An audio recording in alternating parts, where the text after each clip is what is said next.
Ladies and gentlemen, welcome back to another episode of the Hurdle the Line preview show brought to you by the AEW Network. I am your host, Fletch, and as always, apart from last week because he was at a gig, joining me for this week's episode is Carl and Sam. How are we, gents? All good, All mate. good. All good. Good to be back. Had my bye week and we're ready to kick on now. Lovely, lovely. How was the gig? Amazing. Is- Absolutely amazing. I've never been. So, for anyone that doesn't know, I'm into my rock and my metal. I went to see a Swedish power metal band by the name of Sabaton. It was at London O2 Arena. And I will post it on my personal Instagram account in over the weekend. The scenery was absolutely incredible. They were brilliantly sung, and their new album is all about legends from like legends of history. So we're talking the likes of Julius Caesar, Genghis Khan, and Napoleon. Obviously King Arthur. If it's King Arthur or King George was one of the two off the songs. I can't quite remember, but no, it's fantastic, absolutely fantastic. Right, and then you can close the Chat GPT tab now explaining this band. They actually went to go see Sabrina Carpenter. And listen, Whoa, whoa, we whoa, respect whoa, it. whoa, whoa, We whoa. First, respect it. first of all, I've never used ChatGPT in my fucking life. So let's not go down that road. Listen, I have no hate. There is, listen, I appreciate you. Will go watch Sabrina Carpenter. You go watch Sabrina Carpenter. Could have invited me. Sam could have done the episode on his own. We'd have all been happy, right? Just saying. But no, we are into week 15 of the National Football League season. This is getting so we are so close to the end of the regular season, lads. It's crazy. We have plenty to talk about. There is some news and there is a particular topic that we would like to cover that well, we want to hurdle off the back of last week and continue on from last week. But before we get into it, do not forget to follow us and the AEW network on social media and join our free to join Discord server. You can find all of the relevant links and information in the description of this episode. They are right below our beautiful faces if you are listening on YouTube.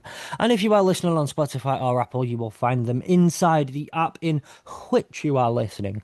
First up, though, we will get into a little bit of news. Um, the number one piece of news I've got coming out of the NFL at the moment is something I said a minute ago, and now I cannot remember off the top of my head what it Philip was. Rivers. Philip Rivers, that's the one.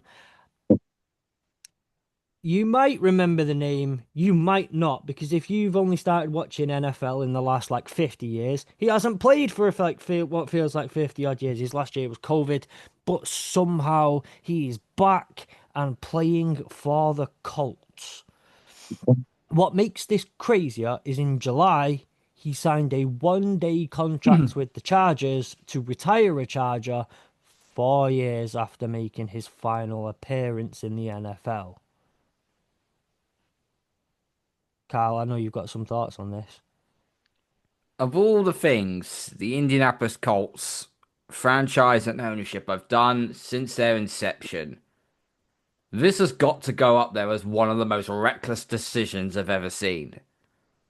Of all the quarterbacks you could ask to bring in or try and trade for a veteran to come in, just stand the tide.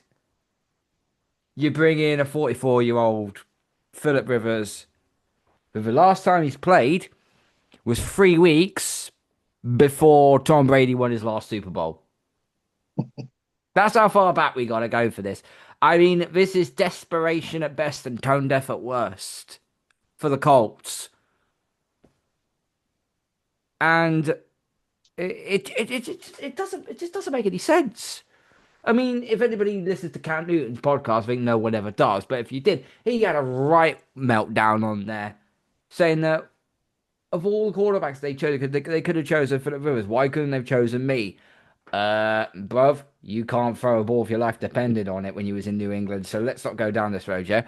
Um, but with Rivers, I just don't get it. And of all the games, if you was going in like a cake, if you was going in and playing like, I don't know, like the Titans or the Raiders or someone like that, I'm like, okay, he might actually have some because those teams are absolutely bloody shit.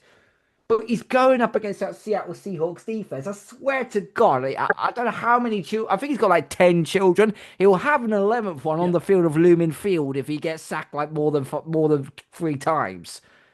He's going to get absolutely obliterated.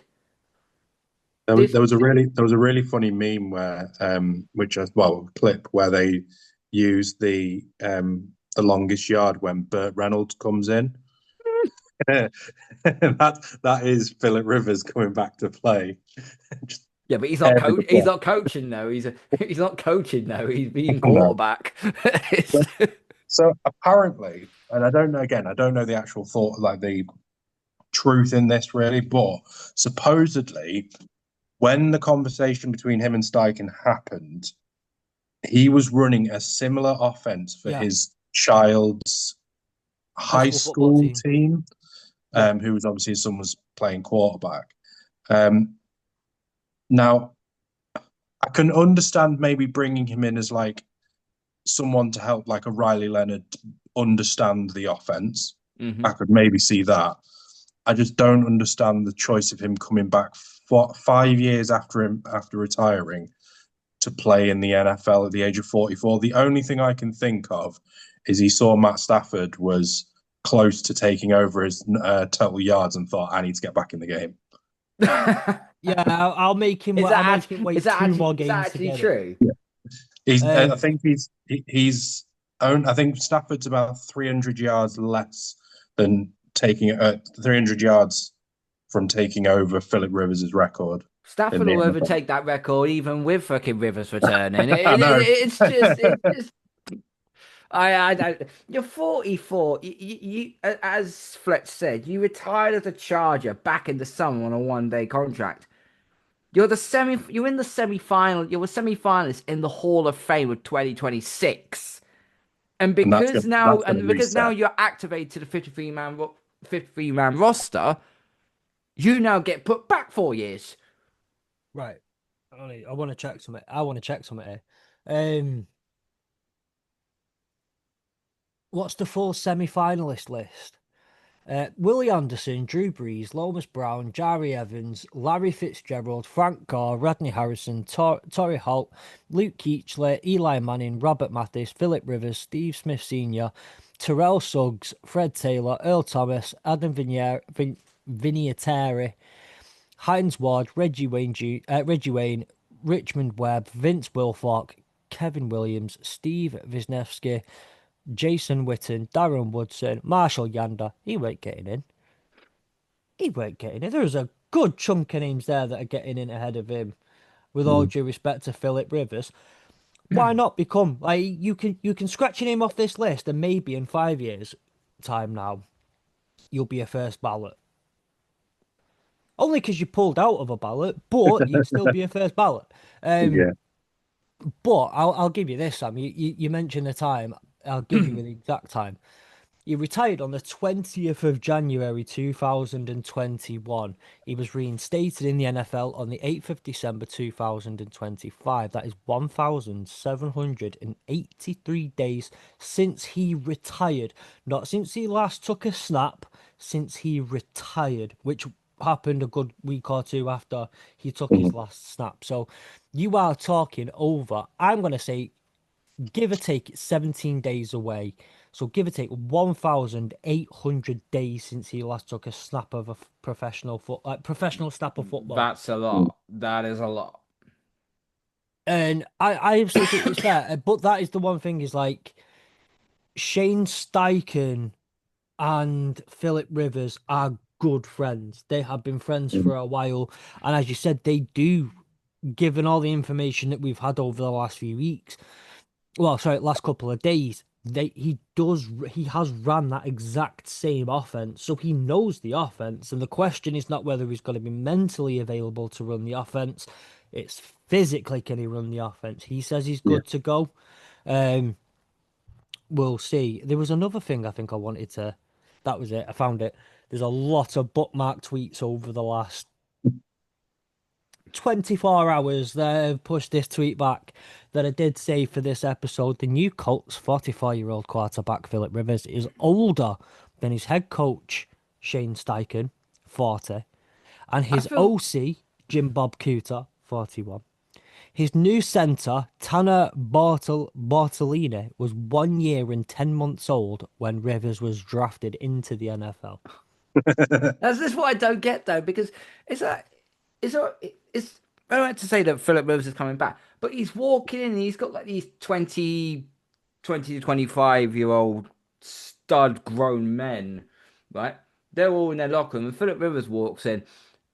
Some of them will be like, "Oh wow, Philip Rivers is cool," and then others who obviously exceed higher expectation will probably look at it and goes, "Why is this fucking old bastard back here? What is he doing?" I think So, for me, of all the, I mean, I know obviously they wanted to bring in, it is probably a good chance of them still, well, they're still fighting to get into the playoffs. But if I know that Riley Leonard he is a rookie, and I've very much banged the drum of that rookies shouldn't really be playing in their first year unless you have to. This must be a kick in the teeth for him because you're essentially bringing in someone who's retired, nearly 4 years, 4-ish years ago. And I don't think he necessarily had the worst game when he came on for Daniel Jones. I mean, I know they didn't win, and I know it wasn't particularly a good game Yeah. overall, but for a rookie playing his first game, I thought he did okay. He managed the Um, offense well enough. The problem yeah, is, the thing is, like, is sometimes ownership they're just very knee jerk. mm. They have no patience. And So, if they just brought in for say you are a consultant to Riley Leonard for the rest of the season because mm. he needs leadership, he needs guidance. Come and be guidance, be leadership. If he goes down, then we have to put you in. We got no choice. But the fact that they're bringing in Philip Rivers and they could potentially, if they make him the starter, if I'm Riley Leonard, I'm saying cut me. I'll go somewhere else. Mm. well, I will add this though. I know we're gonna have to move on in a second, but if the Colts are 3-10, 4-9, you don't make this decision. No. You No, don't care. you just You play just Riley throw Leonard. Riley Leonard, go in, do what you need to do, whoever. And obviously, you can't trade for a quarterback right now. If you need a quarterback and you need one now, you've got to go for a free agent. And let's fit, who on earth is a free agent right now? Um, Colin and it's one of Kaepernick's still those. available, isn't he? Hmm? Colin Kaepernick's still available. I'm pretty sure Oh, he's. let's not. No, no, no, no, no, no, no. Let's not go down this road. Yeah. Come on, come Um, on. that's yeah. The so it is what it is. So. Also, in a little bit of news, Joe Burrow has made some headlines this week because he's made some potentially disparaging comments, some comments that have been looked upon unfavorably by the NFL community, as is admitted that he likes Pokemon. It's really weird. No one's quite sure what's going on. I'm only messing. Joe Burrow has said that he is, the comment of if he doesn't find it fun anymore, what is he doing this all for? This comes after obviously he's just come back from the injury that he's had, and it's multiple years in a row where he's had quite a serious injury that sidelined him for a good chunk of the year. And then to add insult to injury, he likes Pokemon. Sam, I know you have some quite severe thoughts on just grown men who like Pokemon. um, I think in terms of this was an interesting one because when it came out, the first thing that I saw was, is Joe Burrow pulling an Andrew Luck? And he's just deciding that he's going to just basically retire early because he's just sick of the constant injuries and stuff like that. Me personally, Shout out to the Colts I again. I think this is him almost pre-warning the Bengals. If you don't sort out this O line, I am looking to move away. Mm-hmm. And I think with and again, a lot of the things obviously in the groups that I'm in online and in Discord chats, and that is if Matt Stafford, if we manage to get to Super Bowl and Matt Stafford decides to retire at the end of the year, there is a lot of talk that if Joe Burrow is available, that we go and try and trade for him as a replacement for Matt Stafford. We've got the two firsts this year. We'd essentially be signing him as our franchise quarterback for the next 7-8 years. The O-line is much better than what Cincy's is, and I think that the wide receiver options at the moment are just as good as what he would have in Cincinnati. I think the setup it would be perfect for him with a much better coach. And I think that the attractiveness of that would obviously be very good. That's, for me, is a pipe dream. I'm not even really thinking about that. But I just think it's interesting that he's come out and said it now when, they're already, 4-9? They're technically still... Sorry. They still can get into the playoffs. Yeah, but I think they have to win out, and they have to... They need help. They have to win. Help. Yeah, they need to win every single game now, and that would require the Ravens beating the Steelers and also the other two teams losing all of their games or something ridiculous. So it's unlikely, but I think this is an early warning to the Bengals hierarchy that potentially pushing Zach Taylor under the bus. And also them saying, you want to keep me, you need to fix the O-line to keep me healthy. And, really crazy idea, right? Might revolutionize the Cincinnati Bengals. They do know that there are two sides of the ball. And they also need to give him this, like a defense. That would also need to happen as well. So he doesn't need to put up, because obviously... But you look at things like that, there's a massive... When you've not got a defense and you're playing from behind and having to sling it and score 40 points a game, that puts additional pressure on your O-line.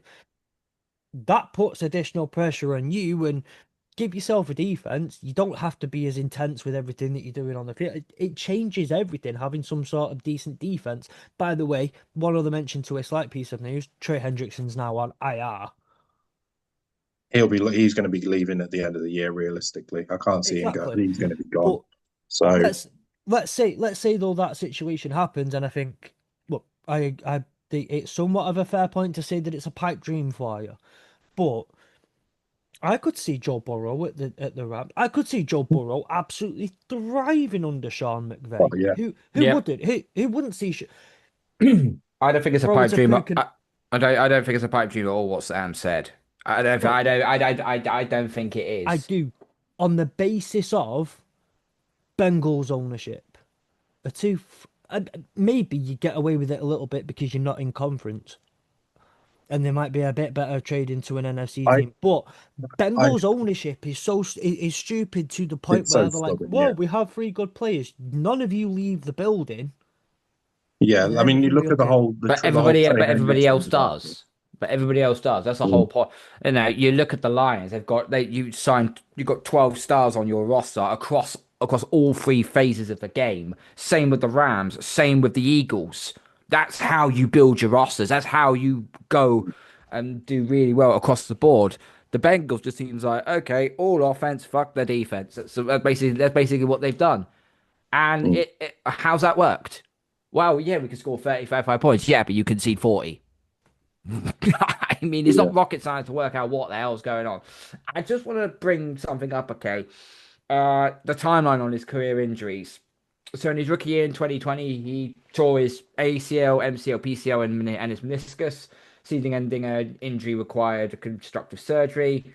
2021, dislocated his pinky finger during a game, played through it, no time missed. 2022, sprained his MCL late in the Super Bowl, rehabbed and returned a major time missed. In 2023, he had a calf strain in pre-season and later re-injured it. He then suffered a season-ending wrist ligament tear, scapholune. I might have botched the name, so I do apologise. But he required surgery and forced him out for the rest of the year. 2024, he was rarely injured, started all 70 games, posted career-best statistical numbers. Guess what happened? Still missed the playoffs. And then in 2024, and obviously this year, turf toe with torn ligaments, required surgery and a long recovery. But a lot of those injuries are due to, I would say, are tackle-based injuries or involved with the contact rather than anything else. It's not like, where you see some players where they pop their Achilles and that's it, they're done. It's no contact. All of these are due to contact injuries, or majority of them are, at least the long ones are. and that's down to the fact that the O-line have been crap.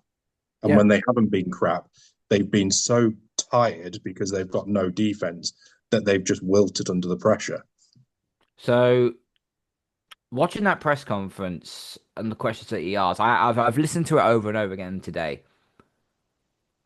And do you know what it reminded me of? It actually reminded me of Andrew Luck's final press conference, where he looked dejected. He looked not just physically broken, but mentally and spiritually broken. And there's a statistic I didn't know. Joe Burrow has been sacked 29 times more than Andrew Luck. And Wow. Andrew Luck retired. Mhm. So it's not out of the realm of possibility he might do that, but then his contract is now stuck and handcuffed to the Bengals. They're going to be paying a lot of money down the road just to keep hold of Joe Burrow. So if they know that their star quarterback wants to either wants to get sorted or get out, you would think that Zach Taylor will be the first man to get the boot, Yeah. to get his P45. Because if they turn around and say, yeah, we'll trade Joe to the Rams or the Vikings or whoever it is it's going to be, and they don't sack Zach Taylor, then you know that this organization is going to go Yeah. absolutely nowhere. And then then there's going to be the domino effect. Jamar Chase is going to get very pissed off. T. Higgins is going to get very pissed off. Chase Brown is going to get very pissed off. That's the price you pay for being the cheapest goddamn owner in the entire NFL. Mm. Right? And you look at, granted, it's slightly different in some of the other sports like the NBA and the MLB, but I mean, I support all Detroit teams because, like, well, I'm loyal, unlike some others. And you look at the Tigers, right? The Tigers have seen. I actually think, to be fair, off the top of my head, while I'm trying to come up with this, like, off the dome, it makes a lot of sense that the Tigers are quite similar to the the Detroit Tigers, similar to the Bengals, both in name as well, because Bengals are Tigers. Cheap owner with a damn good roster that has put together at least a roster with very, very good players. You look at Tariq Scuba, arguably the best pitcher in the entirety of baseball, and yet you're struggling to keep him because you're so cheap you can't put a roster together. Now there's not quite the salary cap limit. There's not quite all that other stuff that goes on within. You are a bit more free within baseball to spend a lot more money. Look at the LA Dodgers, and teams like that. You look at the mega squads that they've built, but like, it's the price you pay for being a cheap owner. And unfortunately, though, and this is where the thing that I think winds me up a little bit, there is very little Joe Burrow can do about it. Now, he can kick up a fuss. He can go on whatever interview what he wants. He can go on Good Morning Football. He can go on CBS, ESPN, do whatever the hell he wants and say, I don't want to play for the Bengals anymore. There's very little he can do because of the contract that he's under, and he can run out his contract and go out, but then they can put him on a franchise tag. He can retire, but then the team will still have I think the biggest part claimship of it over him. is the biggest part of it is if they were to cut him post, obviously they're not going to cut him, but currently his dead money and cap savings at the moment is 81 million and negative 35.25 million for the end of this year. So I think that any trade that happened, if they were to look at trading him, any trade I think wouldn't necessarily have a lot of picks because the agreement would be they take on that contract. Yeah. Because that's always what happens, isn't it? When you've got someone who's on a big contract who wants to leave, they need to get him out the door. What would normally be probably, in his case, probably a damn number of first round picks. You're probably going to see a few less because you're taking on that horrendously huge contract. And you can kind of have your cake and eat it too, right? A little bit. In the sense that, say you're the Rams, right? You get him in the door and you say, listen, you know where you are now. Let's restructure that deal. Let's push some of that money back. Let's do this. Let's do that. And chances are, if you are Joe Burrow and you walk in and you see them old linemen, they say, we're actually going to block for you. You're going to be like, take me money. Have me money. I'll do whatever you want. Let's do Yeah. it. So you're absolutely right. You can probably negotiate some sort of a better deal in terms of how much you give up in terms of capital for a Joe Burrow, and get him in the building, and then say, right, let's go get the calculators Yeah. out and let's do some magic with some numbers. Yeah. Where And you you still know, get a lot of and you money. know that someone like a Les Snead and Sean McVay, they'll get that right because they for Absolutely. years they've done it right. And even when it looked like Stafford's been out the door, he's renegotiated contracts, restructured it, and all of that. And I honestly, if obviously we don't want to go too much on about this, but I think of all the teams in terms of the attractiveness of where you can go, where there is the potential that you could basically be stepping in to a team that's Super Bowl ready, bar a few pieces. The Rams, I think, are probably one of the best options now, like going into next season, especially given the fact that we could be seeing Stafford's last year. And some Especially of yeah, if we go to win a Super Bowl, that is, I think he would easily choose to retire. That'd be yeah, the So that's fair. that'd be the perfect scenario if that was to happen. yeah, Yeah. so And the Rams don't really care about first round picks anyway, so no, I mean, for once we've got two of them, and one of them looks like it's going to be a it's the top Falcons 10 pick, pick. isn't it? So Yeah, it's going to be a so top. you're praying on Tampa Bay tonight. Well, obviously it's Thursday tonight, so obviously you're watching us on Friday, everybody. But obviously Sam's going to be wanting Tampa to beat Atlanta, so that draft pick goes even more higher. I Yeah, mean, the Um, Falcons have fluffed this royally, but anyway, I digress. Absolutely. But would we yeah. expect anything less from the We're Falcons?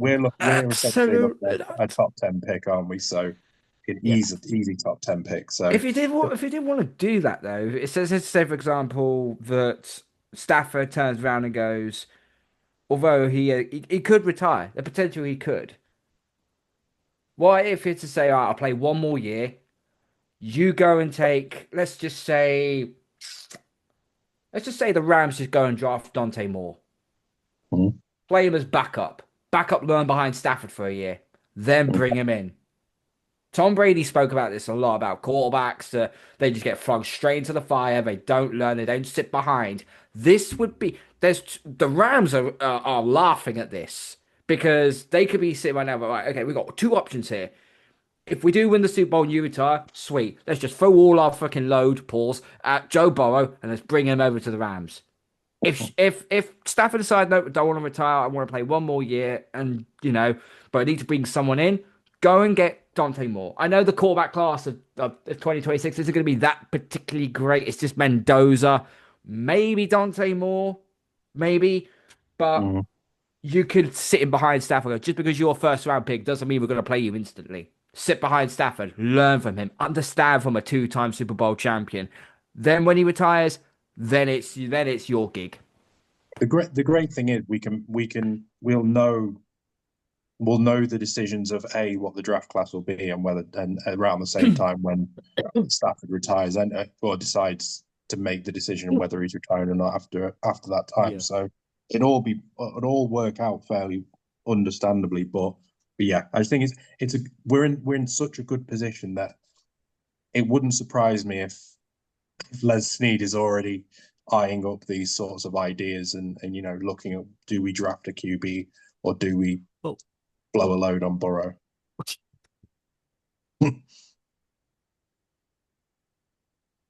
I did say pause. I had something to genuinely. I had something to say then, and then you blow your load out of nowhere. And any GM worth their weight in gold, or even not even gold, like any GM worth their weight in feathers, like is at least. And I stand by this. I've been annoyed with Brad Holmes for this when I don't think he's made the phone call. You at least make the phone call. Mm. Like you could be the Saints in cap hell. You could be another team with absolutely no picks to your name and in cap hell and all that sort of stuff. But if you don't at least call and say, look, what would be the price? What would you want in return? Hmm. At least have that conversation. And I say we're not going to bang on about this all day. There's plenty of time to talk about this, and as we This is going to rattle on all the way through yeah, the yeah. off season. If he And doesn't retire, this will rattle through until the start of next season. Yeah. Absolutely. So we've got plenty of time to cover this. One quick mention too, and this one's going to be genuinely quick. Or not, if Twitter wants to bang me back to the start page. The Baltimore Ravens are extending defensive tackle Travis Jordan. He signed a 3-year deal worth $40.5 million with $25 million guaranteed. Excellent deal. Congratulations, Mr. Jordan. The other thing I wanted to mention, and I really do want to make this quick, it's not NFL related, but if you are a fan of the College Football UK podcast and you've listened to the most recent episode that we did yesterday, not the weekend episode where Sam, Nick, and I did a kind of like an immediate reaction to the selection Sunday, you listen to our regular weekly episode, you will have halfway through seen me dancing around my bedroom because Sharon Moore had been fired as head coach of the Michigan Wolverines. This was like a minute before actually finding out the reason why. There's an article up on the AAWnetwork.com website written by myself just as to why and what's happened, and it's been a crazy night. If you can't tell, like if you're watching on YouTube, I've got spots under my eyes and all sorts. It was a long night and a stressful night, and I've been trying to do everything. I'm a nobody in this world, but I've been trying to do the best I can to get information together because, believe it or not, people do come and ask me what's going on, particularly with Michigan stuff, and I'm like I'm finding out the same way everybody else is. I'm just scrolling the pages a lot quicker than you are. Getting the Sharon Moore, head coach of the Michigan Wolverines, was fired yesterday with cause for his inappropriate relationship with a co-worker, with a staffer. The timeline's a bit messy. He was informed about this about half an hour before it was made public. This was about 9:30 p.m. yesterday. He was arrested by Saline Police Department in Pittsfield County, Michigan.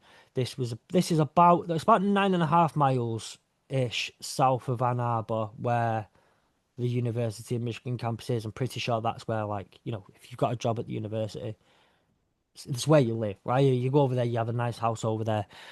A lot of rumors are flying around, things saying about whether he turned up at his own house and threatened his own life, turned up at the girl he'd had an affair with's house, threatened hers and his life. There are a lot of rumors around. I'm going to tell you now, from every piece of information that I have had, he has not threatened anyone. No, Other than potentially him. I think from what I've read, he went home and mid-argument with his wife threatened to kill himself. He then supposedly broke into this person who he had an affairs with's house. I'm not going to name her name. I know her name, but I'm not going to name it. Threatened, held a knife to his own throat and threatened to kill himself before leaving to go, and was found basically sat in a church and got arrested in the church. I think that's the general consensus of how it's been. Yeah, but a lot gets thrown in there about him threatening someone else, to my knowledge. I don't think he's threatened anyone else, so that's what I've read. I've had, again, I'm a nobody, but I do have somewhat. I can ask people for verification on information that is public, or is this false? To the best of my knowledge, I can get it. He didn't threaten anyone else. He did threaten himself. He has threatened his own, like all these things. But again, these are still stories. This is not official. This is not public release. These are just things that have been circulated. And I've tried to ask if I can get as many people. Don't say yes, but say no when it's wrong, right? That kind of thing. It's like what we did when we got Christmas presents off your missus. Don't tell me what it is, but tell me if I'm right. Tell me no if I've got the thing wrong, but don't say yes when I got it right. Yeah.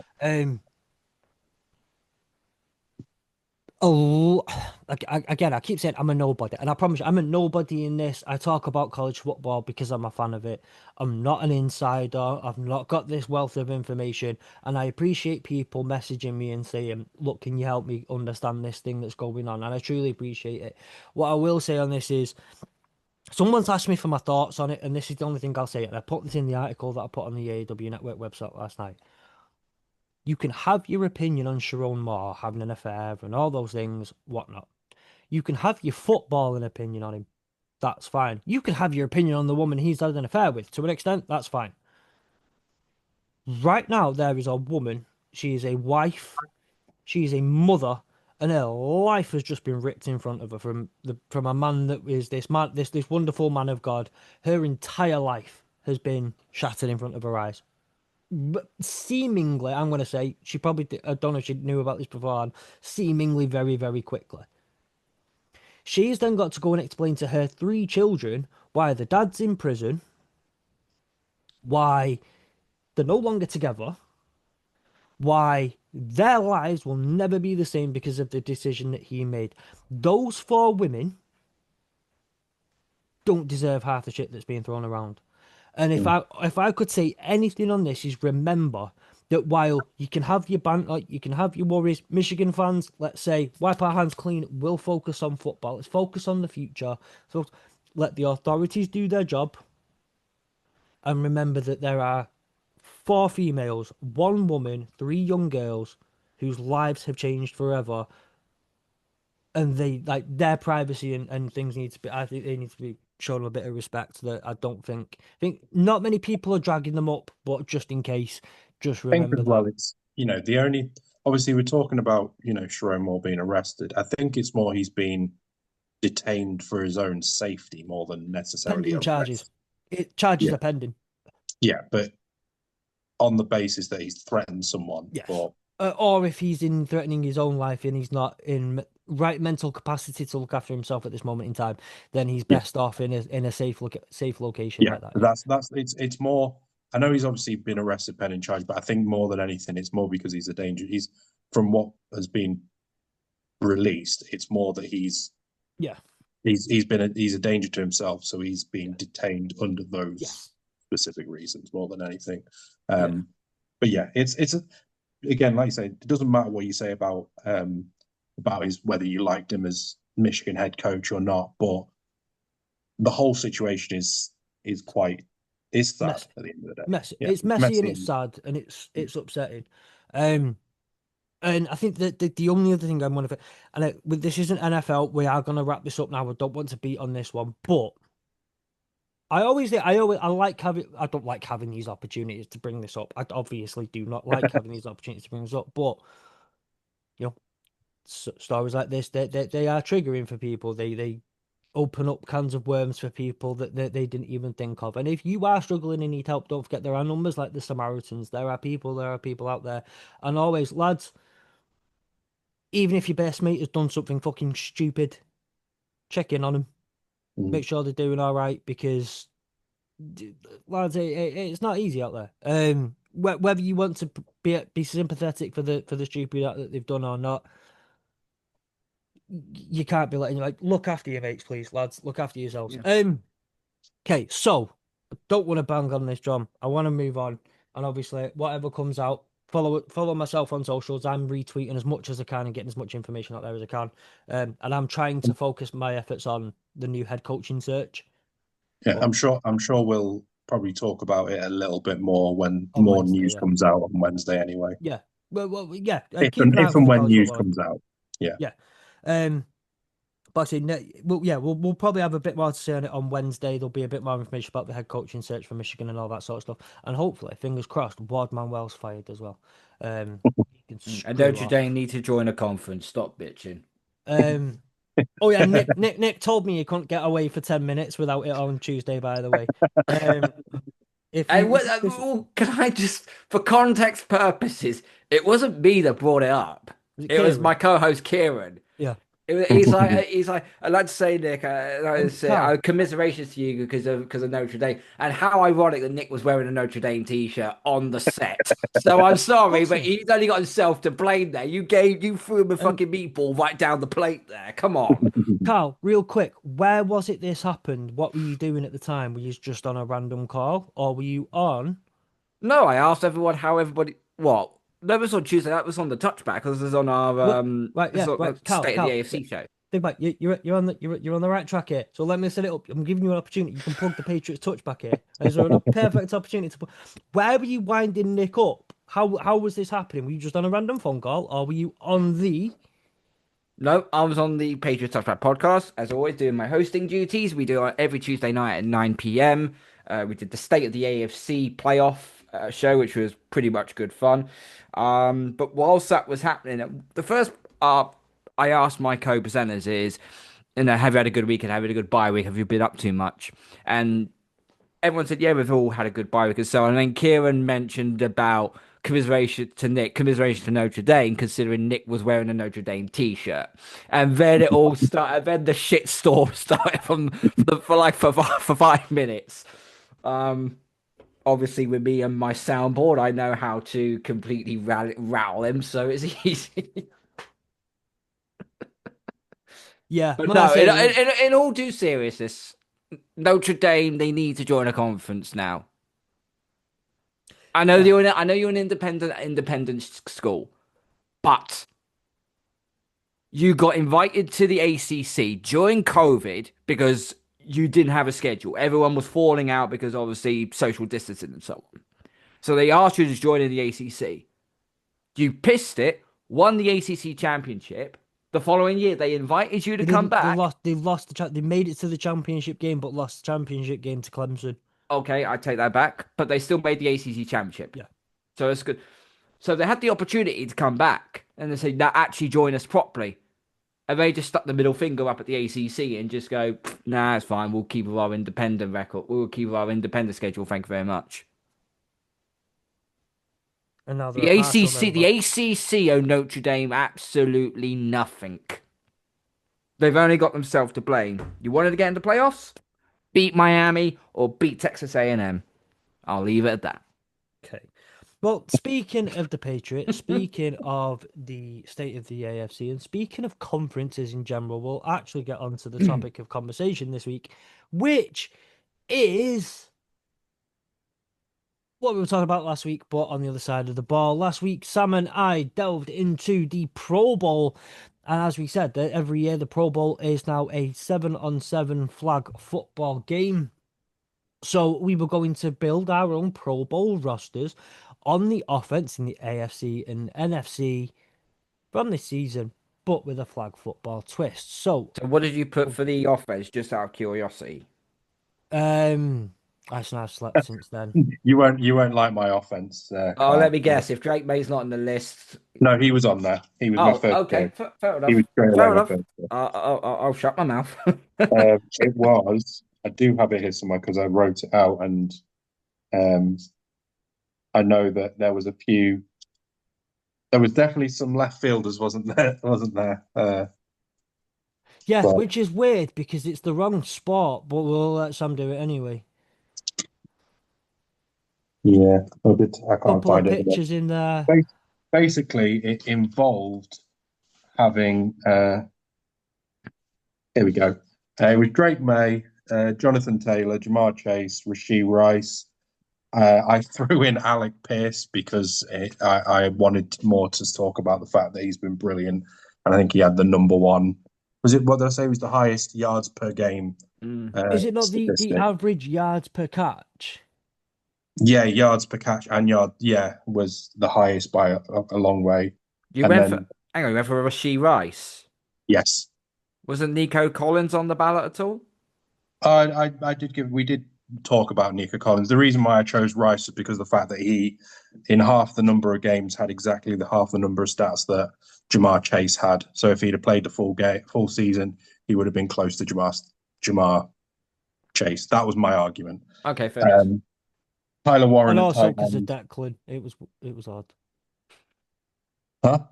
Also because of his cousin Declan.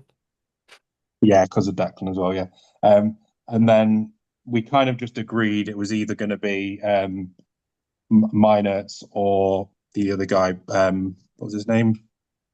Borless. The other, basic one of the two Denver Bronco linemen. Yeah. So that's your offense. Right. Okay. Now we're on to defense. Now I've told both of these fine gentlemen that we're going to run with a relatively basic, like we ran with a basic base offense last week for a 7-on-7. We're going to run a basic base defense for 7-on-7 that includes 2 D linemen, 1 linebacker, 2 corners, 2 safeties. However, someone, being a diva, said, "Can I please have 2 linebackers?" And I said, "You know what? Go for it. Why not?" Because That's fine. I'll take the secondary. It's no big deal. No big deal. So Sam is building the NFC defense this week. Carl, you are responsible for the AFC. Okay. All right. And and I think there's going to be that again. I've my defense is interesting to say the least. Interesting. Okay, so we'll start with our first defensive lineman, and I'm going to start with the AFC. Carl, I Well, feel like this is the easiest thing you could say on the planet. There is yep. one name and one name only that you should be mentioning. Yep, because Who's otherwise your D-line? there's a certain co-contributor on this podcast that would want my head on a spike if I didn't say it. And it is, of course, it also occurs a pass rusher, Miles Garrett. I I was going to don't say TJ really, Watt now. I You don't mean, need to explain it; it's obvious. I don't need to explain it. It's self-explanatory. Yeah, He's a beast. He's gonna break straight hands record. Simple. And he's going to do it without anyone taking a sack, like anyone taking a dive for it. He's going to do it completely purely out of Yep. the fact that he's a being a beast. beast. And what I would really say on this is he hasn't done it until Mason. So Mason Graham is really the mastermind behind it all. Just I really think that Mason Graham deserves it. Just talking purely on football. Sam, NFC, who is the NFC defensive lineman. This actually was probably one of the hardest decisions I had to make out of all the picks I had to do because there were two people that I really wanted to pick, and this is why I went with only one D lineman rather than two. And I've gone with Micah Parsons. Now I know Fletcher, you're not going to like that, but because and again, this is why the other person that obviously is Aiden Hutchinson. He was my other choice, and I wanted to pick. I'd have loved to have had both of them. I think having both of them would have been brilliant. Yeah, But there were other players that I wanted to add in linebacker, is why I didn't go. I went with the one. And the reason why I went with Mike Parsons over Aiden Hutchinson was, I think, in terms of their run defense and pass rush they were second and third. Mike Parsons being the second, and the run defense was slightly better by Aiden Hutchinson. He was 31st to Mike Parsons 38th. The big difference for me was the impact of his plays. So at the moment in the NFC side, Mike Parsons is second in sacks, second in yards, in the yards of the sack yards, and third in tackles for loss. yeah. The only difference is that Aiden Hutchinson's sixth in sacks, fourth in sack yards, and 11th in tackles for loss. So it's the impact of those plays, especially if something like flag football. It's the impact I would prefer to have in that position. So that's why I picked Mike Parsons over Aiden Hutchinson. Had I gone for two D linemen, I'd have had both of them. But I'm different. Look, at the end of the day, you're wrong. But also, I respect. I'm no joking. You're absolutely right. Based on 2025, you're absolutely right to have Micah Parsons in there over Aiden Hutchinson. Absolutely right to do so. He is, for all of the reasons you have mentioned, and he's been a disruptive force. And one thing I think actually I'd like to double check here is if I get on the thing for a second.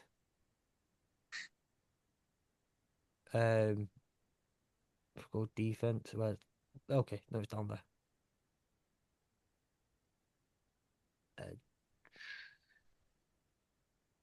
Does it get quarterback hits on this one? There we go, hits.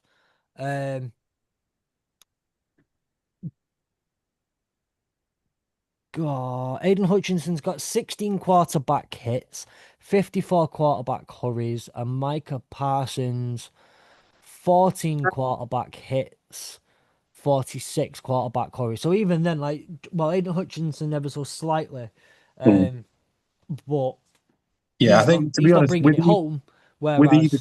Whereas Parsons is, I think either way, I think you're splitting hairs between these two players in terms of their overall career. Anyway, I think that both of these are brilliant players. And like I said, if I'd have gone for two D linemen, both would have been in without a shadow of a doubt. I just want to go with two linebackers and go more. Yeah. Focus more on the passing structures than necessarily the running game. Carl, Do you have a second D lineman that you would like to put forward Is for it? Can I have a second edge, or is it a defensive tackle? it? No, you can have whatever It's you want. as long as they're on the defensive line, or you can. I will let you last minute substitute a linebacker in there as well, so Okay, you can I'm gonna. finally get TJ Watt in there like you really want to. Well, you say that. TJ Watt's stats have been that particularly good this year. Not been as good as what they used to be. So I already have an edge and I have a linebacker already lined up. So Okay, my second edge,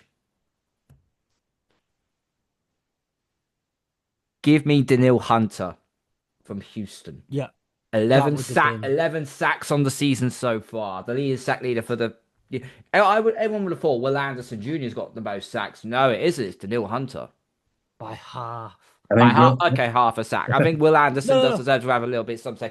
But can you imagine Miles Garrett and Will Anderson on either side of you coming at your tackles? Holy crap! Um, so I'm going to ask you this question, Carl. First, just to make just. I think you're absolute. That's an absolute smart, a great decision. Can't argue with Daniil Hunter. If you'd have said Will Anderson instead, I still wouldn't have argued with you. Either way, Mhm. it's a great pick. My one question is why them over even including someone like a Nick Benito from Denver. Because Nick Benito is a linebacker. Oh, I mean, that's fair play. Fair play. He's a bit. I knew you was gonna do that. That's why I Nick, looked it Nick, up. I goes, Nick yeah. Benito is a Nick linebacker. Nick Benito is a bit more like Byron Young in that he's a linebacker that is involved in the rush game a lot. Correct. What the newfound version of outside linebacker, Yeah, where like Jared Verse, because he's technically an outside linebacker, but he's not. He's an edge rusher. but I like them because you can get the production of an edge, but you can fit them into that linebacker position when you need him for Yeah, something like this. I mean Um, you can sort of do that with Micah Parsons as well, can't you? Really, but um, Sam, would you like to provide us with your first linebacker, please? yeah. So this is and again, this is mainly because I've gone with another Lions player though, so you'll be happy with that. And this is the reason why I wanted to not have Aiden Hutchinson in, and that was to include Jack Campbell. I think he's been brilliant this year. He's first in the rush defense for linebackers. He's sixth for pass rush. He's first for solo tackles, second for assisted tackles, and second overall in tackles in the NFC. He's managed to get 5 sacks this year, three forced fumbles, and one fumble recovery.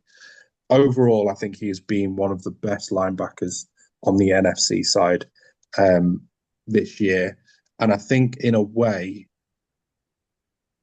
it kind of, I think, for a lot of the times, kind of goes a bit unnoticed because him and Anzalone work so well together. And I think that they just, as a unit, it's kind of seen as like the Lions linebackers rather than it being about him individually. And I think, for the first couple of seasons, I think he did okay, but wasn't like crazy good. And I think now he's just slowly building into that elite linebacker. And this is why I kind of wanted to include him because he is number one on run defense. You don't need to have an Aiden Hutchinson, in my opinion. You can use your Micah Parson and then include Jack Campbell in the rush defense, in the run defense as well. So that's why I kind of chose him. I like it. I'm okay with it. I was fully prepared with my Italian hands for an Alex Anzalone, but I'm okay with the Jack Campbell. He was brilliant last Thursday against the Cowboys. Like, it was arguably his best game as a Lion. I absolutely believe he's come across leaps and he's come up leaps and bounds this season. Even Carl, do you have a linebacker for us? Well, I think I And is gave it the Nick name away Benito? previously. It's Nick Benito. It's Nick Benito for Denver. 12.5 sacks on the season. He has played spy multiple times against quarterbacks. He's just that do it all defender. He's just absolutely phenomenal. Um, so yeah, I'd say Nick. Let's have a look at Nick Benito's stat line. Can I get a stat line? Have I got a stat line for you? 131 total tackles, 89 solo, 42 assists. That's in his entire career. Let's go for his first. Let's go for this season. Sorry, 39 total tackles, 27 solo, 12 assists, one forced fumble. I don't know what STF means. I think that's a rushing stat. That's 3.5, I think. So I think Benito deserves to. Oh, there we go. Where is the stat? Stuff. So basically, stuffs at like the line of scrimmage or stuffs for the running game. So he has been pretty stout there as well. So yeah, I'll go for Nick Benito. So that's my front three that's coming at your quarterback, Sam. Who did we choose? That was it. Dak Prescott. Dak Prescott's the quarterback. No, I chose Matt Stafford, but you didn't. Of course you You did. Of did. course You you got to do did. yeah. He's the Of best course. quarterback in the league at the moment, so that's why I chose him. But it was actually uh, Was that Fletcher that it? was doing the choosing, so he chose Sa- Dak Prescott. Sam was doing AFC last week and graciously allowed me to do the NFC. Got it all wrong, but How kind. Because the difference is, when it comes to college football, Sam just watches Texas and we watch college football. But when it comes to the NFL, we all know Sam watches the NFL and I just watch the Lions. yeah. So that's just kind of the way it works. Yeah, fair enough. That is an insane front three. Complete your front three for us, please, Sam. So this one is more this again. It is a bit of a homer pick, but I think in terms of his, and again, we were talking about Mike Parsons in terms of his impact play. I've chosen this guy on the basis of his impact play this year, and that is Nate Landman, or as they like to call him on the commentary, Landman. Um, Lane. in terms of his stats, they're not the best. They're still good. I mean, he's 16th in run defense. He's 11th in total coverage grade. The difference is that he's 10th for solo tackles. He's fifth overall. This is why I kind of chose him more so. He has six PDs Pass and deflection. Yeah, it's yeah, pass deflections. pass deflections up. I always think of it as pat downs because they pat the ball down. That's how I see it. But the biggest part of this and the reason why I chose him is his forced fumbles. He's leading in the league on the NFC side in four forced fumbles and two of which were for fumble returns. So for me, he's an impact player. He makes those big plays when you need him, and he's done it all year for us. The reason why we've given him the extension, and he's been really important in terms of not only his role within the team in terms of making the big plays, but he is a leader in that team. And I think he is the sort of player that you sometimes need to be able to kind of do the stuff that maybe the other, the stuff that people don't really care about, the hard yards, so to speak. Um, Yeah. and I know it's a bit of a homer pick. I think there was a few other linebackers I could have gone with. But I think with the fact that you've got Micah Parsons who can drop into the linebacker role, with Jack Campbell who can basically do everything, I think you can probably throw in a Nate Landman, especially based on this season. So, Yeah. um, that's why I chose him. And I think it was more to, again, a leader on the field and making those special plays when you need him. Joining you though, as well though, joining Nate Landman on forced fumbles, one of the three leaders in forced fumbles in the NFC is Josh Sweat of the Arizona Cardinals. And look, let's face it, we just don't want an Arizona Cardinal in here unless it's at the tight end position. And Aiden Hutchinson with 4. Yeah. So, stay consistent, so. Yeah, but that was because he wasn't getting enough sacks, and that's his role to get sacks. It's always consistent. The moving on to the cornerbacks. Carl, give us your 2 corners. I want your 2 corners. Okay. So regarding the corners, I'm gonna say I think that I've got to go with the two, which I think is off the top of my head. I look at the AFC for right, okay. So while Sam is picking, is trying to be a homer, is also trying to do funky, weird type of picks. I am going for players I know on my side of the conference are ballers and are on fire right now. So the first corner I'll throw you is once again I'm going back to Houston. Derek Stingley Jr. That's my first corner I'll be taking. Continues to be one of the elite cover corners in the league with strong pass defensive metrics, and he has a huge number of turnovers in his career. Um, and then the second corner, despite the fact he has been a little bit injured this season, when he's had to play, he's been pretty much a lockdown corner. It's from Denver, Patrick Surtain II, consistently top tier coverage and lockdown ability. So those are my two corners. Yeah, I mean, Pat Surtain's the best cornerback in the league, in my opinion. Yeah, I, And I, I, and I I, think if you didn't put him, I would have been the first one that I'd have argued I the could have case with. I could have easily been a homer. I could have said Patrick Surtain and Christian Gonzalez. But I'm here to beat your ass in a flag football game. So Well, I want who's on form right now. Not all so about who I like. are you saying that Nate Landman's not on form? He's been one of the best linebackers in the league for That's the NFC. important players. That's your freaking cup of tea. Yeah. But Why no, do you think I chose Alec Pierce? Because he was having a great season. But no, in terms of those, okay. I think that, you know, I don't think you can argue with Pat Surtain. I think he's probably going to be he's probably the first corner All on pro the list, yeah. roster of any roster. Um, who's the other one you mentioned? Sorry. Derek Stingley Jr. Yeah, sorry. Yeah, he's been brilliant this year. I think that Houston defense has been up there as one of the better defenses this year, and I think he's been brilliant. Especially, he had a very good rookie season. He dipped a bit in that sort of second-ish season, and then he's started to come back and become very important in that Houston deal, the secondary. Mm. So yeah, I have no arguments with either of those. I think there was one that I was looking at for the the AFC side in terms of cornerbacks. I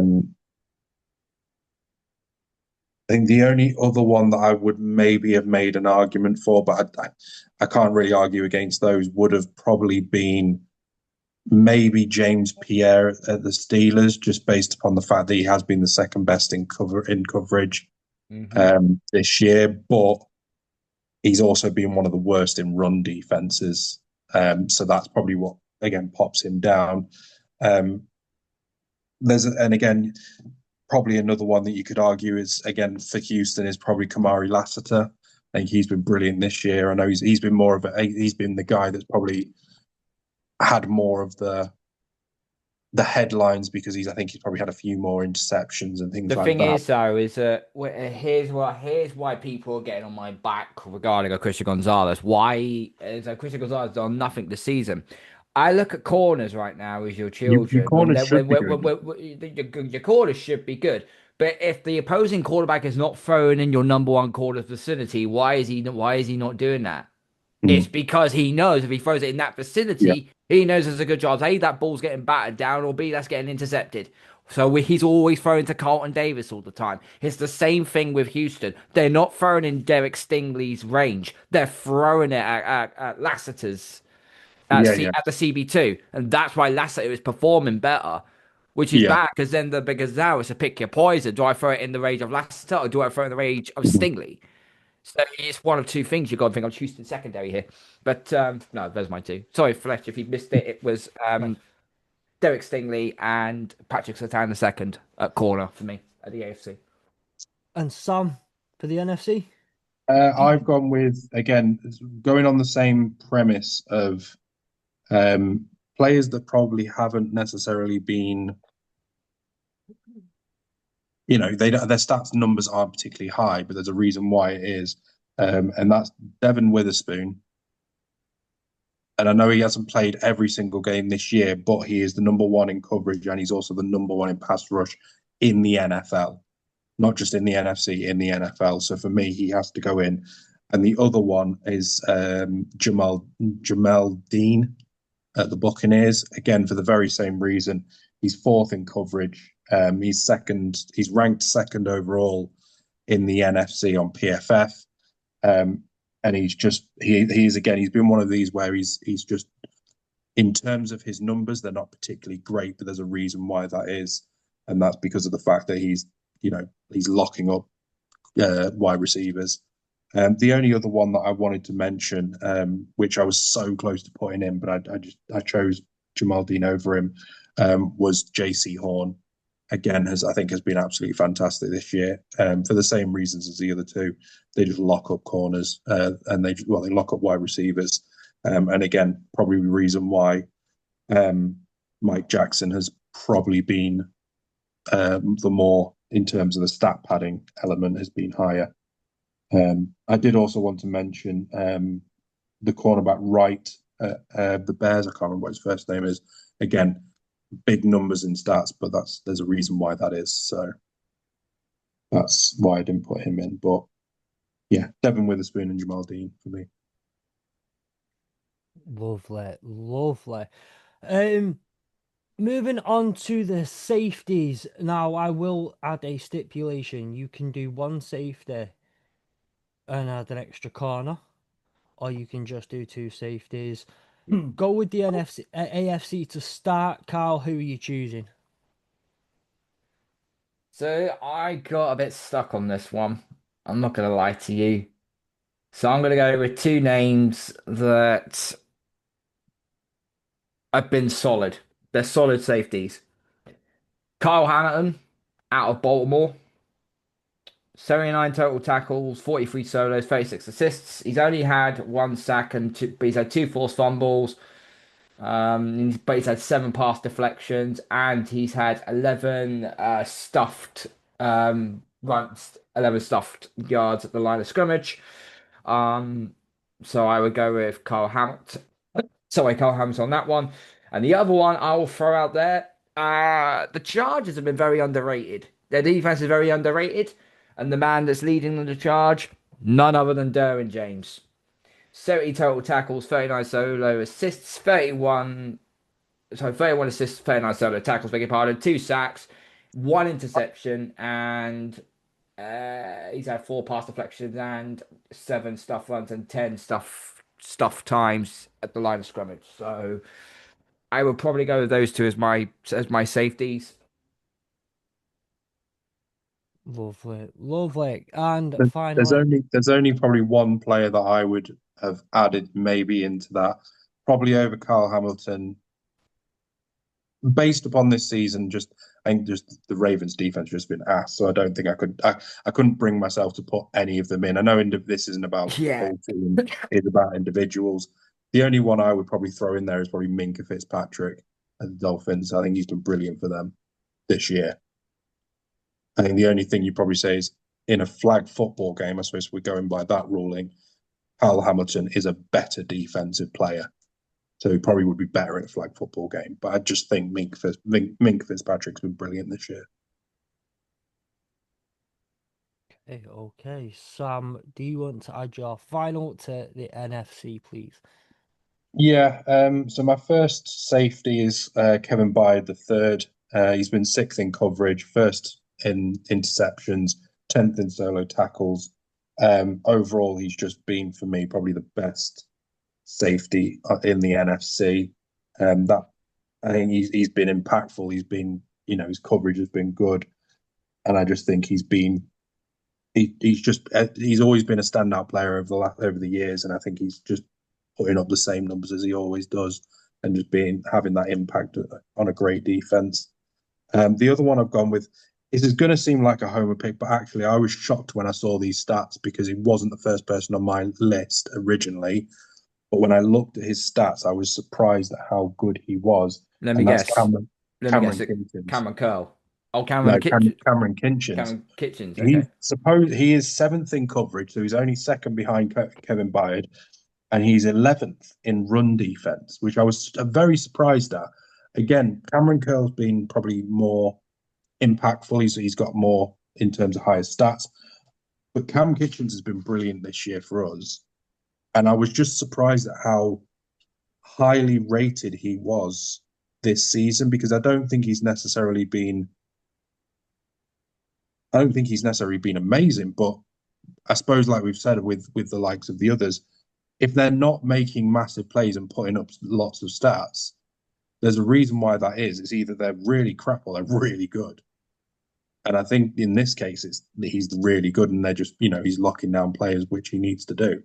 So, yeah, Cameron Kitchens. The other one that I was my original choice was Kirby Joseph. He was my original choice, but ended up going with Kitchens instead.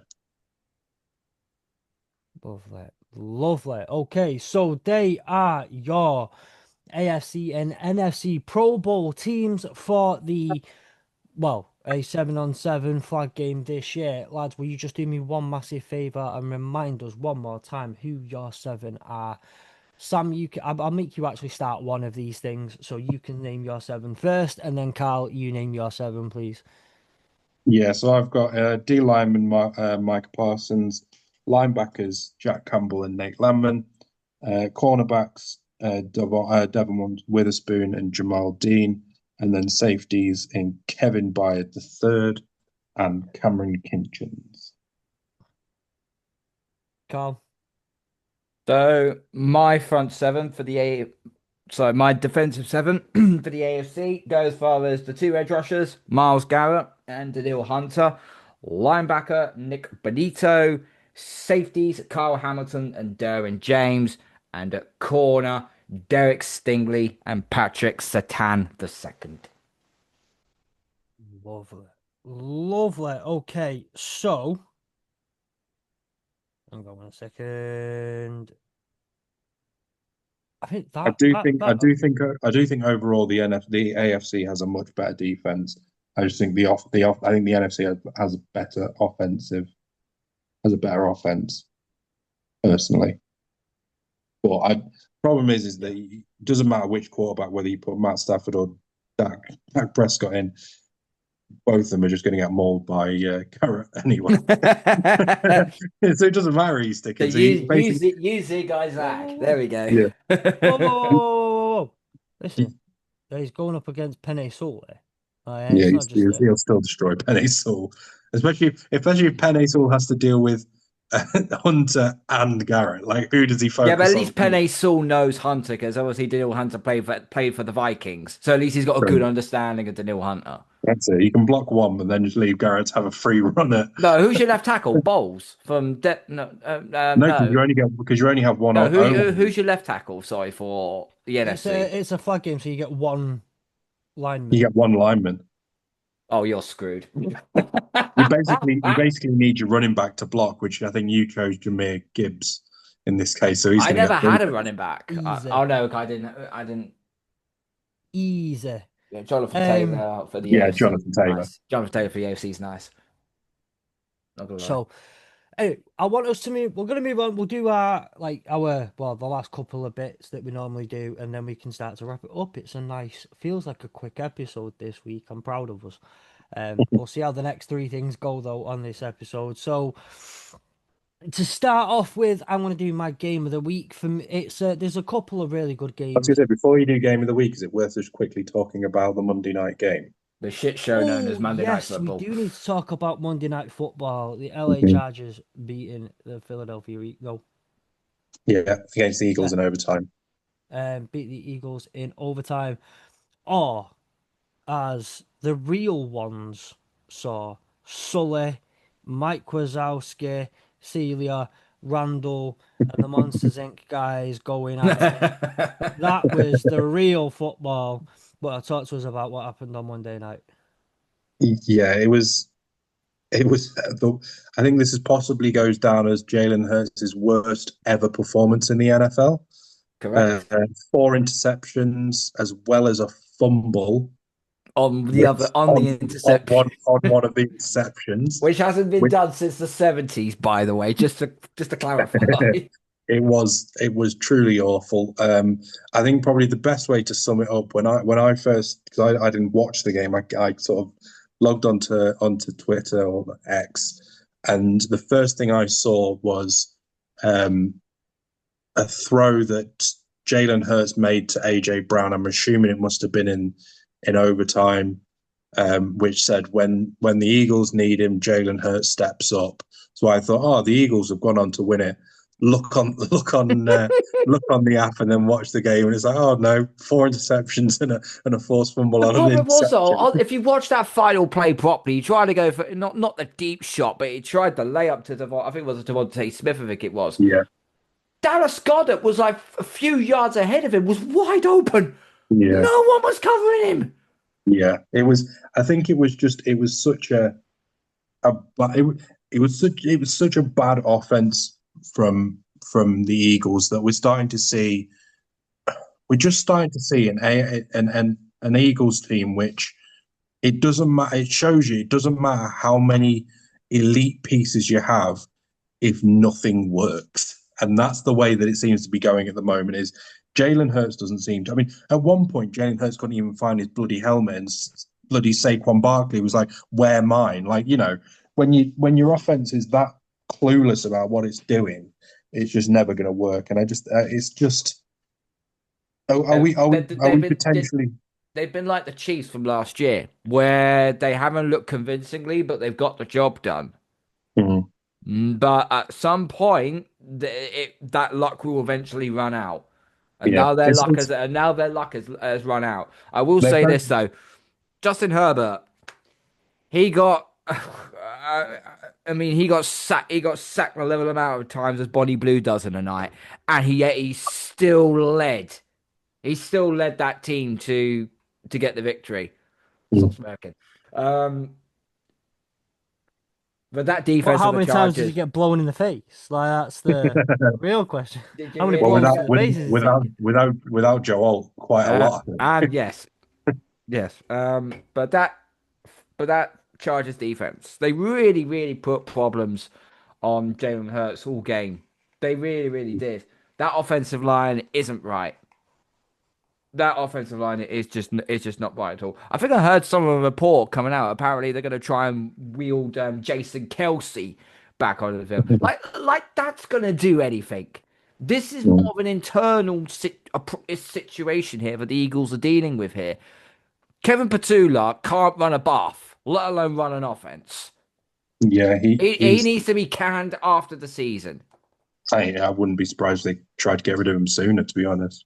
They should not have. I know Kellen Moore was trying to be a head coach, and yeah, he's gone to the Saints. Wish him all the best and so on. But sometimes you got to know what your sweet spot is, and they could have seen that and gone, "Do you know what? We want to keep you on because what you do for this offense, what you do to help Saquon with the running game, is actually beneficial." Mm. Ever since they've deviated away from the running game, it's gone completely sideways. Yeah, Now, they don't now, make use of arguably one of the best running backs in the league. now, They just luckily, don't use him. okay, now luckily they play a walk. Luckily they play a doormat in the Las Vegas Raiders this week, right? I swear to God, if they lose to Kenny Pickett, oh my God, I do not want to be in the state of. I do not want to be in the eastern part of Pennsylvania. I Is it is it don't. in is it in Philly as well? Who gives a shit? The Raiders are going to lose anyway. Uh, just to clarify though, It's yes, it's it's at a home.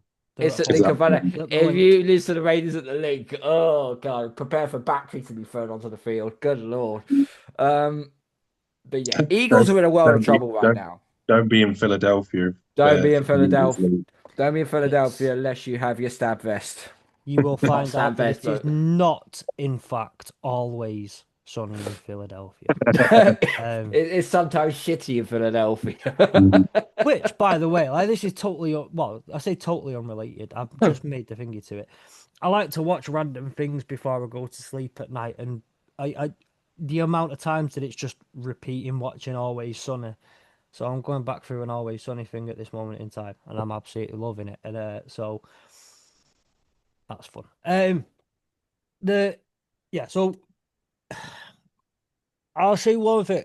I saw a tweet earlier this week, and when I saw it, I was drinking coffee. And then about 30 seconds later, I was having to clean coffee up off my desk because I spat it out. Jalen Hurts is Justin Fields with a bunch of Ferraris. Did see that. I did see that. Oh, oh, wow. I think. I mean, I know that he's been bad, but I mean that's harsh in my opinion. He's not as Yeah, bad as Justin no, Fields. Now, Jalen Hurts ain't that bad. now I will give him his props that he was fantastic during the Super Bowl, like Oh genuinely yeah, fantastic. And you know that the Chiefs came into that game with the idea of if you stop Saquon Barkley, you stop the team. And Jalen Hurts stepped up and said, "Right then, I will beat you with my legs. And just when you think you finally fix me by figured. stopping me on my legs, I will throw it over you and I will win that way." And Kellen, the game plan, the way that Kellen Moore had prepped Jalen Hurts for the Super Bowl was impeccable. And again, but Hmm. like you also need to make those throws. And I'm not taking anything away from the fact Jalen Hurts did those things on the biggest stage possible. But I have said this for years. I think Jalen Hurts is the most overrated quarterback in this league. I think the vast majority of his success prior to last season came from the fact that Jason Kelsey was doing most of the work on the line for him and getting a lot of the plays set prior to the snap. And the fact that he had the O line that he did have, he's got there's nowhere to lie. He's got an impeccable O line in front of him. And you take away the identity that they had, which has gone with Kellen Moore, and you get what is maybe it is a bit harsh, but what is now perceived as Justin Fields with a bunch of Ferraris. I do think that yeah, again, I've already said it. I think that the Fields comment is harsh, but I do agree with that. He has probably been overrated compared to where he should be. I think he was at one point he was in the argument of being top three quarterback in the league, and I don't think he's ever been in that position. I think he had a great, like you say, a great Super Bowl season. He's still for me a top 10 quarterback, but I think that there are other quarterbacks that are better than him. I would probably, yeah. So I get that, but to compare him to Justin Fields is very harsh. Funny, Um, but harsh. Justin Fields, we're not sorry for that. So anyway, moving on to my game of the week, it is there's a few good games this week. Many of them are in division, but I've gone with what I thought would be that's left field. It's against with two very very good teams. Something I want to say about this week before we do is that there are three teams that, with a win, can clinch the playoffs this week, and they are the Denver Broncos, the New England Patriots, and the LA Rams. If these teams win, which one of them won't, Rams, they will make the playoffs. I'm already I'm starting it now. I'm starting it. Those three teams win, they make the playoffs. Now the Rams, if they win, they're in the playoffs. If they don't, they've not clinched playoffs. The Patriots and Broncos, if they win, they're in. If not, well, they can tie and still make the playoffs, depending on if thinks the Texans and the Colts and someone else lose. So there are official playoff. There are multiple teams that are out of the playoff race. They're officially mathematically impossible to make the playoffs, but there is still not one team who can mathematically is mathematically safe in the playoffs, despite 11 wins, which we all know will get you in the playoffs. We're not stupid. It's just not mathematically clinched. So, my game of the week is the Green Bay Packers versus the Denver Broncos in Denver. I think I've seen. Yeah, it's in Denver. Um, at Mile High. This game's been played 16 times historically with a record of 8, 7, and 1 in favor of the Denver Broncos. If the Packers win, it goes to 8-1. What an odd series record to have, 8-7-1. It started out first game 1971 where the Green Bay Packers battered the Denver Broncos. However, the Denver Broncos then went on to win the next 3 over the years. Then they had a tie. The Broncos win again, and pretty much since then it's Broncos win a couple, Packers win a couple, Broncos win a couple. This game has taken place in the playoffs once before. Now, it doesn't take a rocket scientist to know that one of these teams is NFC, one of these teams is AFC. That means it's not a wild card, it's not a divisional, it's not a championship game. It was the 1998 Super Bowl in which Denver Broncos walked away 31-10 winners. The last 2 games have been split towards the home team. No, the last 4 games, have been split in favour of the home team. 2011, the Packers won at home. 2015, Broncos at home. 2019, Packers at home. And then 2023. You will notice that it's every 4 years, apart from that one. Now, with the extra AFC and NFC opponent every year, they have the opportunity to meet every 3 years instead of every 4 years. This is what is happening in this case. So, that is my game of the week. And I will even give this one more interesting stat. Despite the fact that the Denver Broncos lead the series 8-7-1, the Green Bay Packers have outscored the Denver Broncos in this series 352-306. When the Packers win, they win by a lot. So, I'm just wondering, this weekend, random question, will either of you be partaking in any fantasy football playoff scenarios? I know, Sam, you are probably in about 30 playoffs. I have a fair few teams in the playoffs. Yeah, must say you're in about 40 playoffs and you're out of about 40 playoffs as well. I don't have 80 leagues this year, only the 46. Is that it? Oh, yeah, just 46. Slacking, mate. So he's slacking. I'm only in 2 leagues, but they are very important ones. Unfortunately, I have some very, very sad news. This is going to someone else in my main league. Oh. I won my matchup. I needed 4 scenarios to happen. And the one scenario that did not happen was the one I needed to happen the most. I need to get into the postseason, but I need a 60-point swing. And that is very unlikely to happen unless the guy freaking drops an absolute stinker and I get 200 points on a half PPR league. So, unfortunately, I have to say goodbye to this. But there is good news on the front because I'm in the postseason for the Patriots Touchback Fantasy League. So, yeah, guess what? All as well ends well. So, yeah. I am also in, just for reference to the AAW network, I am in the postseason for both the Dynasty League and the regular league. Yeah. I'm just adding some tears there to add to the Just gonna have a look where Fletcher's. Oh, that's it. He did just about made the playoffs. Snuck in there for the regular one, and then for the Dynasty. Well, don't worry, Sam, because guess what? I'll be joining the Hurdle the Line League next year. Yes, you will. And when you got a 2-time fantasy champion on your ass, be very careful. I'm not in the Hurdle the Line one. I didn't get an invite, Fletch. You did. I didn't get an invite. Didn't get an invite. We're not having this argument. We've had this argument before. We're not having this argument again. I didn't get invited for the second year either. I didn't get invited full stop. So what do you want to talk about? Yeah, but you're going to be in it next year, apparently. I know. I've not been asked.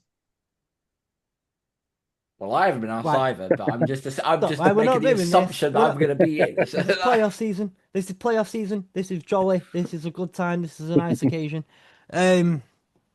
What we will say is, to your trophy there, Carl, it was nice knowing you. You have been a fantastic staple on this podcast all season. You will be missed.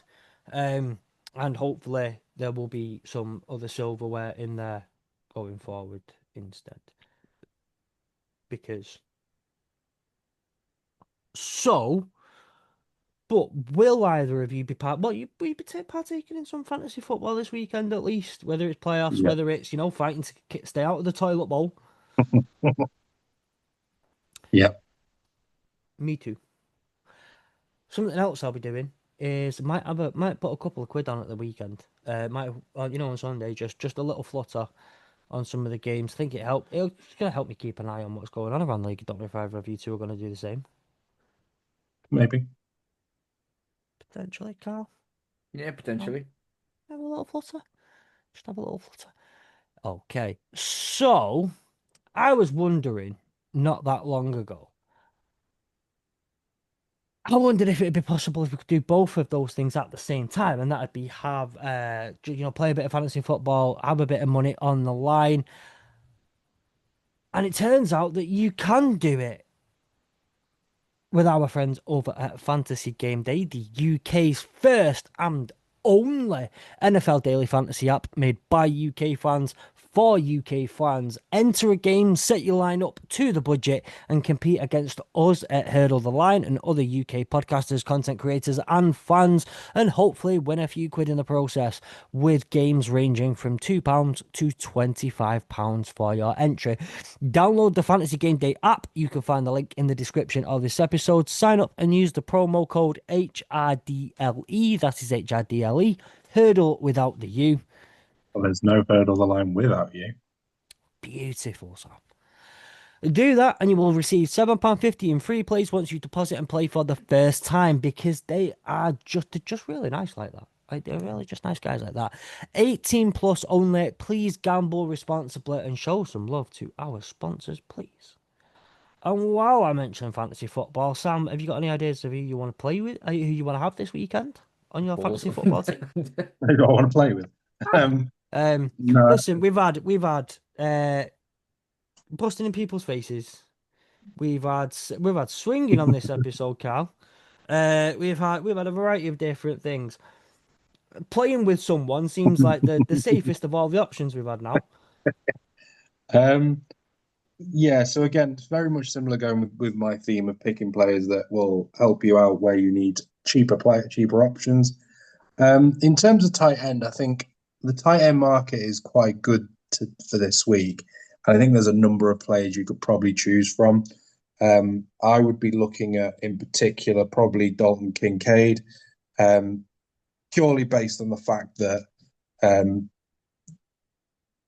Patriots are 16th ranked in terms of stopping tight ends, and quite frankly, Kincaid seems to be the only option that Josh Allen seems to be able to throw to at the moment. So that's who I would potentially be looking at. Someone else you could probably pick, Dallas Goedert, again, mainly just because he's going up against the Raiders.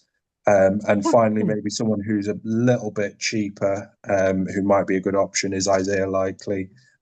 He's only 2,800. He's going up against the worst team against tight ends. And it looks like he's probably going to be used more than Mark Andrews. Mark Andrews down is questionable. I don't know if he's actually going to be fit to play. So I would maybe go with him as a potential option.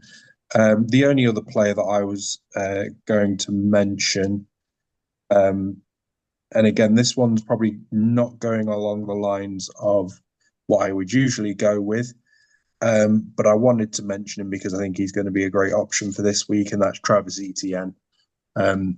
The Jets are ranked 30th against the run, and he seems to have had a little bit of a renaissance in terms of his season. So I would be looking at him. He's only 6,400, so relatively cheap in the RB market. So yeah, I'd go with him. Lovely, and that's a nice way to do a bit of both at the same time. But if you're not really a fantasy football person, then I guess you could put a bet on this weekend. And there's only one place you want to go for some advice, and that's with someone who puts really cool names on the advice that they give, such as Double Bomber, which I didn't get to say last week, and I'm very, very, very sad. You did get to say it last week. Not properly, not in You in the didn't real. have the Carl's double bumper, but I did sub one in. Yes, you did supplement. You did So supplement the double bomber. fantastically as well, by the way. I know, Fantastic. I know. So the double bomber, I've now decided to do a little bit of a restructure to it because let's be real, everyone I've done so far this season, has anyone won any money on it? The answer is no. So we might need to. The answer is yes. BetMGM have won a good few pounds. A good Yeah, this is few pounds. BetMGM. I don't give a crap about them. So I'm not gonna. So the double bomber thing, I'm gonna just can because I've been doing something recently over the last month, and I've been slow. I have been getting some money across. Now, Fletch, remember the first time I did college football, did a 4-leg parlay, and it all come through. And Yep. you was there to witness it 'cause it was Can confirm this did happen. Duke, North Carolina, I think it was. It was the last game we was watching together, and I think I needed Duke to cover the spread or something along those lines, or North Carolina, one of those two anyway. So what I'm going to do is I know we do our pick'ems, but I'm going to do point spreads on upset alert teams. So teams that could upset the apple cart when it's not very likely to. And we talking just as an upset the Upset the spread, not upset the spread. result. Yeah. Yeah, Yeah. yeah. So the first one I'm going to throw out there is a bit of a left field one. The Bengals are plus 2.5 against the Ravens. Does anybody trust this Ravens offense? Does No. anybody trust Lamar Jackson right now? Does anybody trust this defense? There's your plus That's two and a half. No, that sir. what you just said reminded me of Jason Cundy Huh? when he's like, has anyone seen? Ah, has anyone seen Ravens? So I will say 2.5 on Buffalo on the hook. I can't believe I'm going to say this. So remember what I said that the Eagles better not lose to the Raiders. I In the can Razor see. Public spread. I think it's a plus 11.5. Ooh. I reckon the Eagles could. They won't lose by that much. Shout out James Madison. I By can the way, see that happening. That's I the way that offense has been playing. I can see it being a dirty game and them just scraping I can see through. it being this disgusting dirty day. So the Raiders plus 11.5. Um, just go. Who else? Who else? Who else? Tennessee playing San Francisco. Tennessee are plus 12.5. Now, if you look over their last 3 to 4 games, they haven't exactly been blown out by teams. They're actually keeping the game within like a touchdown to 10 points. So Tennessee plus 12.5 seems to be looks like a really, really good option. And the last one I'll throw at you. The Monday night game. Dolphins at Steelers. The Dolphins are plus 3.5 underdogs. And knowing how bad this offense of the Steelers is, it would not at all surprise me if Miami caused the upset on this spread. So I'll take Miami plus 3.5. That's my 4-way parlay for my upset alert of week 15. So you need to have alarm bells going off every time when we start doing this now. we'll So work on it. We'll work on it. we'll work on it. You need a soundboard. Honestly, we did have one to start last year, but got rid of it. But no. We'll fix it. We'll fix it. We'll be making some changes in the off season anyway, and that might be one of those things that makes its way back. With that being said, thank you, Carl. Thank you, Sam, and thank you anyone who has tuned in and listened to this episode. We are going to wrap it up, and that is it from us at Hurdle the Lions preview show. Join us on Saturday. I am very, very sorry I forgot to post the episode this week. We had a bit of a bit of a weird thing going on with some of the exports and how it was working with YouTube. So the Pick'ems never got uploaded. Then it was a pain in the ass getting the episode up in general last week. But do join us on Saturday for our Pick'ems. Find out going into the last 4 weeks of the season who's ahead and how that is looking. It is looking a bit tasty. Obviously, that is looking a bit tasty at this moment in time. Other than that, go back and check the College Football UK podcast that comes out on a Thursday every single week. There was even a special episode out this week on Sunday. Go and check out the Hurdle the Line review show. That'll be out on Tuesday morning. They'll record just before Monday Night Football. It'll be out just after Monday Night Football. So, it's just unfortunate how that works. And we will be back next week to cover week 16. One more thing is, as we are approaching the off-season, we are approaching the playoffs and all that sort of stuff. If you would like to become part of the AEW network, please give us a shout on social media. Find us in the links below in the description of this episode. And then come and have a chat with us. It will be me you chat to. And by now, you should know I do bite, but I do it nicely. So, approach with caution, but do approach. And we will see you next week on Heard of the Line Preview Show.